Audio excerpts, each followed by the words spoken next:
साल था 1940, जब भारत की धरती अभी गुलामी की जंजीरों में जकड़ी हुई थी। पर सपनों की उड़ान पर किसका बस चलता है। उसी साल जोधपुर की नीली हवाओं में संस्कारों की छाया में एक नन्ही कली ने जीवन की पहली सांस ली। नाम रखा गया सुशीला।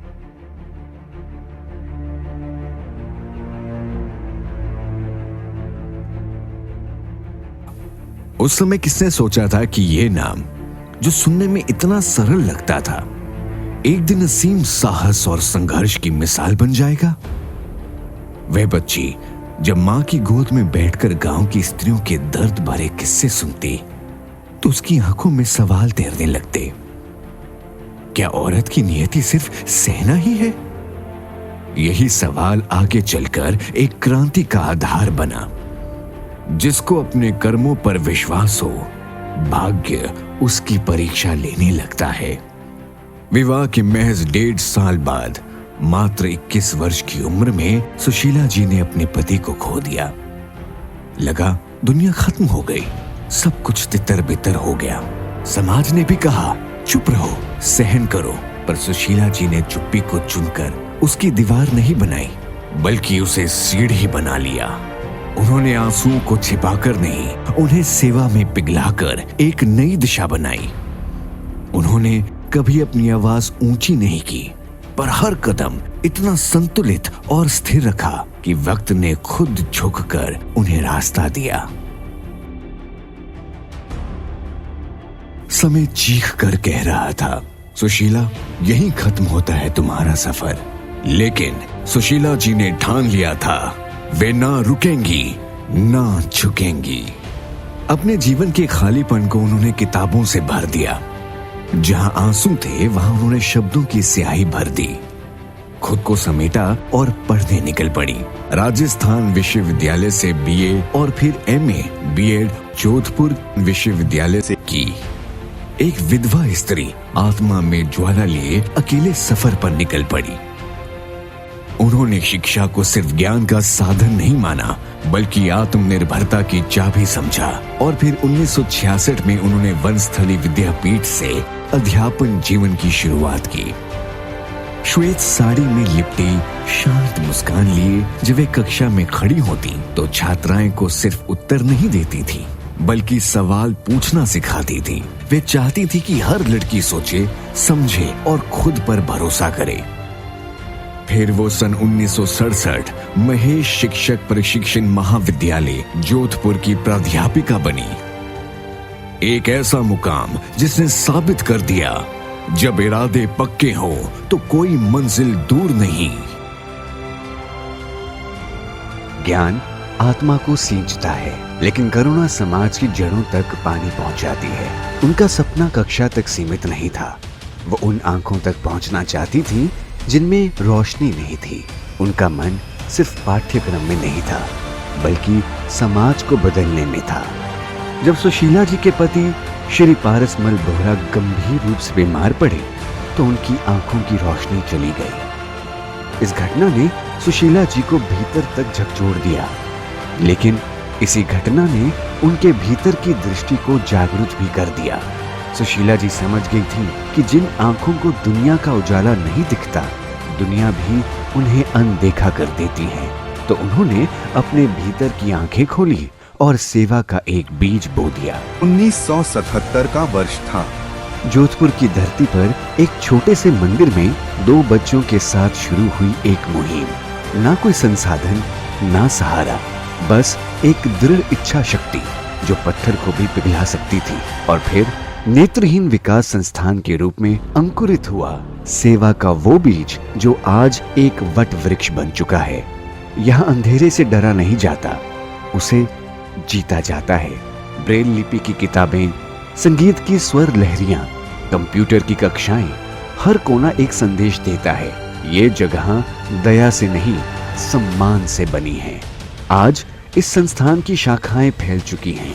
श्री पारसमल बोहरा नेत्रहीन महाविद्यालय, अजय लीला विशिष्ट शिक्षक प्रशिक्षण महाविद्यालय, आचार्य हस्ती मूक बधिर आवासीय विद्यालय और गुरु कृपा मानसिक विमंदित गृह जैसे 8 संस्थान हजारों जीवन को रोशनी दे रहे हैं। भोजन से लेकर शिक्षा तक, आवास से लेकर आत्मनिर्भरता तक, हर जरूरत का ख्याल। पर ये सिर्फ संस्थान नहीं, एक परिवार है जहाँ हर बच्चा सीखता है अंधेरा अगर हमारी आंखों में है तो क्या हुआ, हमारे हौसले तो उजालों से भरे हैं। और यही तो सुशीला जी का विजन था, एक ऐसी दुनिया जहाँ स्पर्श से देखा जाए, सुनने से समझा जाए और विश्वास से जीता जाए। सुशीला जी के अदम्य समर्पण को राष्ट्रीय स्तर पर अनेक बार सराहा गया और दिव्यांगजनों के सशक्तिकरण में उनके योगदान को देखते हुए उन्हें NCPEDP यानी कि national centre for promotion of employment for disabled people ने उन्हें 2003 में प्रतिष्ठित हेलन केलर अवार्ड के राष्ट्रीय पुरस्कार से सम्मानित किया। 1984 में राजस्थान की धरती पर महिलाओं के लिए एक नई क्रांति का सूरज उगा। राजस्थान सरकार और यूनिसेफ के साझा प्रयास से महिला विकास कार्यक्रम की नींव रखी गई। एक ऐसी पहल जिसका मकसद था ग्रामीण महिलाओं को सशक्त बनाना, उन्हें साथिन और प्रचेताओं के रूप में स्थापित करना। और यही वह पल था जब सुशीला जी ने इतिहास रचने का फैसला किया। बीएड कॉलेज में व्याख्याता और नेत्रहीन विद्यालय की संचालिका होने के बावजूद उनके भीतर एक अदम्य जिजीविषा धधक रही थी, एक ऐसी चिंगारी जो हर चुनौती को अपने लौ में झुलस देने को तैयार थी। वे इस मुहिम की मशाल बनी और अपनी अटूट लगन की रोशनी से उजाला कर दिया। इदारा जैसी संस्थाओं के साथ मिलकर सुशीला जी ने ये आंदोलन राजस्थान के दूर दराज के गांव तक पहुंचाया। ये कोई साधारण परियोजना नहीं थी, बल्कि उम्मीदों की नदियों को जोड़ता एक जीवंत पुल था। और फिर धीरे धीरे हर गांव में एक नया सवेरा हुआ। हर महिला के मन में एक सपना पंख फैलाने लगा, क्योंकि सुशीला जी का विश्वास था जब तक नारी जागती है तो पूरा समाज प्रकाशित होता है। वर्ष 1999 और 2000 के लिए वो लॉयंस क्लब इंटरनेशनल प्रांत 323 E2 की डिस्ट्रिक्ट गवर्नर भी रहीं। उस वर्ष भारत के 47 जिला प्रांतपालों में से एकमात्र महिला प्रांतपाल थी। उनका ध्येय वाक्य था, निष्ठा पूर्वक सादगी युक्त सेवा। उन्होंने अपने कार्यकाल में 19 नए लॉयंस क्लब खोलकर इतिहास बनाया। लॉयनवाद के क्षेत्र में उनके योग्य सामाजिक कार्य के लिए उन्हें समय समय पर कई पुरस्कार और प्रशंसा प्रमाण पत्र दिए गए हैं, जिनमें लॉयंस क्लब इंटरनेशनल के अध्यक्ष से 6 बार पुरस्कार शामिल हैं। दुनिया में 2 तरह की महिलाएं होती हैं, एक जो हालात से हार जाती हैं और दूसरी जो पहली को हारने नहीं देती। सुशीला बोहरा दूसरी किस्म की महिला थी। उन्होंने देखा गांव की स्त्रियों में हुनर तो बहुत है, पर बाजार नहीं मिलता। वे सपने देखती हैं, पर सपनों को ना जीने का हक मिलता है और ना संसाधन। तब सुशीला जी ने उन महिलाओं को सिर्फ सहानुभूति नहीं दिखाई, बल्कि उन्हें एक रास्ता बनाया और उस रास्ते का नाम था संबल। ये एक ऐसी पहल थी जहां गरीबी से घिरी स्त्री को सहारा नहीं, आत्मबल मिलता था। सुशीला जी संबल की मानद सचिव हैं, जो भगवान महावीर विकलांग सहायता समिति जयपुर की महिला शाखा है। ये समिति जयपुर फुट के नाम से विश्व विख्यात हुई और आज भगवान महावीर विकलांग सहायता समिति दुनिया की सबसे बड़ी संस्था है, जो कृत्रिम अंगों की सुविधा निःशुल्क प्रदान करती है। सिलाई मशीन, किराने की दुकान, ब्यूटी पार्लर, डेयरी, संबल के द्वारा सुशीला जी ने महिलाओं के हुनर को निखारा, संसाधन दिए और सबसे बड़ी बात, अपने पैरों पर खड़े होने का गर्व दिया। उनका संदेश साफ था, तुम्हारी पहचान अब नाम से नहीं, तुम्हारे काम से होगी। और फिर ये मिशन जेल की 4 दीवारी तक जा पहुंचा, जहां उन्होंने अपराध नहीं, अवसर देखे। जेल की महिलाओं को सिलाई सिखाई, उनके जीवन की काया पलट कर दी। संबल कोई सरकारी योजना नहीं थी, ये था एक स्त्री का अटूट विश्वास कि हर औरत के भीतर छुपी है एक पूरी दुनिया बदल देने की ताकत। आज 7500 से ज्यादा महिलाएं जो कभी चुप थी अब आवाज बन चुकी हैं, क्योंकि सुशीला जी ने उनकी सिर्फ उंगली नहीं हाथ थामकर खड़ा किया। जब कोई बच्चा जन्म से ही दुनिया की नजरों में अनचाहा हो जाए, जब उसकी छोटी सी हथेली पर माँ बाप की उंगलियों की गर्माहट नहीं बस अनजान दीवारों का साया हो, तब कौन कहता है डरो नहीं मैं हूं ना। 1987 में सुशीला जी ने यही शब्द कहे। बाल शोभा संस्थान के रूप में ना कोई बड़ा भवन था, ना कोई सरकारी अनुदान था तो सिर्फ एक माँ का विशाल हृदय जो बच्चों के सांस लेने के लिए खुला आंगन बन गया। सुशीला जी वहां सिर्फ संचालिका नहीं थी, वो माँ थी उन सब की जिनकी कोई माँ नहीं थी, और ये मातृत्व आंचल की सीमाओं से नहीं हृदय की अनंतता से उपजा था। कई लोग गांधी को पढ़ते हैं, कुछ गांधी को मानते हैं, पर सुशीला जी ने गांधी को जिया है। उन्होंने देश भर में फैले सर्वोदय विचारों को बच्चों, महिलाओं और ग्रामीणों तक पहुंचाने का बीड़ा उठाया। सुशीला जी गांधी शांति प्रतिष्ठान केंद्र जोधपुर की अध्यक्ष भी रही, जो सत्य, अहिंसा और गांधी जी के विचारों को लेकर काम कर रही थी।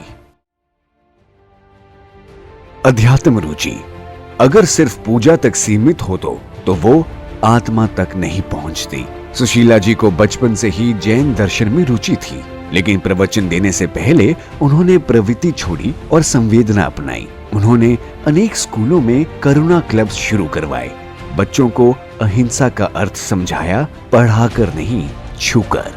उन्होंने सिखाया कि करुणा कोई शब्द नहीं, वह जीवन जीने की शैली है। वो प्रवचन देती थी मगर लहजा गुरु जैसा नहीं, माँ जैसा होता था। सितंबर 2024 में सुशीला जी को जैन समाज रत्न पुरस्कार से सम्मानित किया गया। भारत जैन महामंडल मुंबई द्वारा प्रदान किया गया यह पुरस्कार संस्था के 125 वर्षों के इतिहास में पहली बार किसी महिला को प्राप्त हुआ। सुशीला जी का जीवन एक चलता फिरता तीर्थ था।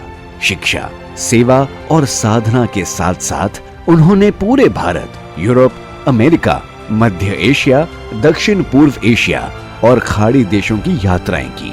कश्मीर से कन्याकुमारी तक 7 तीर्थ, गंगा के उद्गम से लेकर बर्मा की सीमाओं तक, जहां तक रेलगाड़ी, बसें, हवाई जहाज पहुंचता था वहां तक तो वो पहुंचती थी।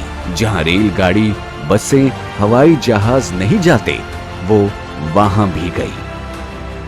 पिछले 45 वर्षों में उन्होंने भारत के 35 से ज्यादा शहरों में पर्युषण पर्व के दौरान भगवान महावीर के सिद्धांतों, नैतिक मूल्यों और जैन दर्शन का प्रचार किया। साल 1993 में भारतीय लघु उद्योग विकास बैंक SIDBI ने उनकी उत्कृष्ट मानव सेवा से प्रेरित होकर उन्हें लंदन के क्रेनफील्ड स्कूल ऑफ मैनेजमेंट में सूक्ष्म उद्यमों के वित्तीय प्रबंधन विषय पर 1 महीने का विशेष प्रशिक्षण दिया, ताकि वो विश्व से सीखें और भारत की स्त्रियों को और सक्षम बना सके। अखबारों ने उनके बारे में लिखा, किताबों में उनके विचार छपे। टाइम्स ऑफ इंडिया ने अपनी पुस्तक फुटप्रिंट्स में उन्हें उन गिने चुने लोगों में शामिल किया। उनके अनुभव केवल पुस्तकों तक सीमित नहीं रहे, उन्हें बार बार रेडियो और टेलीविजन पर आमंत्रित किया गया, जहां उन्होंने समाज के हित में अपने विचार साझा किए। जोधपुर प्रशासन ने उन्हें 5 बार स्वतंत्रता दिवस और गणतंत्र दिवस पर सम्मानित किया। राष्ट्रीय और राजकीय स्तर के पुरस्कारों की सूची इतनी लंबी है कि अगर गिनने बैठे तो शायद 85 साल भी कम पड़ जाएं। किसी ने खूब कहा है, काटेंगे तो उम्र है और अगर जिएंगे तो जिंदगी है। और सुशीला बोहरा जी ने उम्र नहीं काटी बल्कि 85 साल जिए हैं। और आज जब सुशीला जी 85 वर्ष की हो रही हैं, तो उम्र का अर्थ उम्र नहीं है, ये 85 वर्ष, 85 प्रेरणाएं हैं, 85 कथाएं हैं, 85 बार समाज को उठाने की कहानी है। सुशीला जी, आपने जीवन नहीं जिया, आपने युग रचा है। उनकी झुर्रियों में वक्त की कहानियां हैं, उनकी आंखों में आज भी वही सपना है, समाज को बेहतर बनाने का, अपने जीवन की हर धूप छांव, हर हार जीत, हर मोड़ और मकसद को उन्होंने सहेज कर समेटा है अपनी आत्मकथा में, जिसका नाम है मैं ना थकी ना हारी।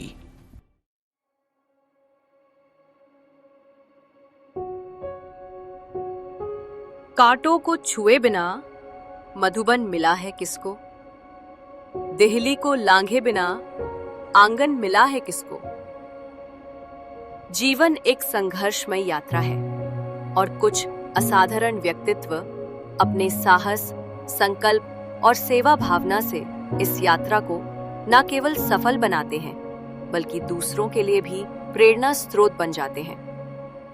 मैं ना थकी ना हारी श्रीमती सुशीला जी बोहरा की ऐसी ही अनुपम गाथा है, जहां एक संघर्षशील नारी ने सामाजिक विषमताओं, आर्थिक विषम परिस्थितियों और पारिवारिक दायित्वों के मध्य अपने अस्तित्व को न केवल स्थापित ही किया अपितु अपनी कर्मशीलता, आत्मबल और सेवा भावना से हजारों महिलाओं और अनेक परिवारों के दुखमय जीवन को एक नई दिशा प्रदान की है।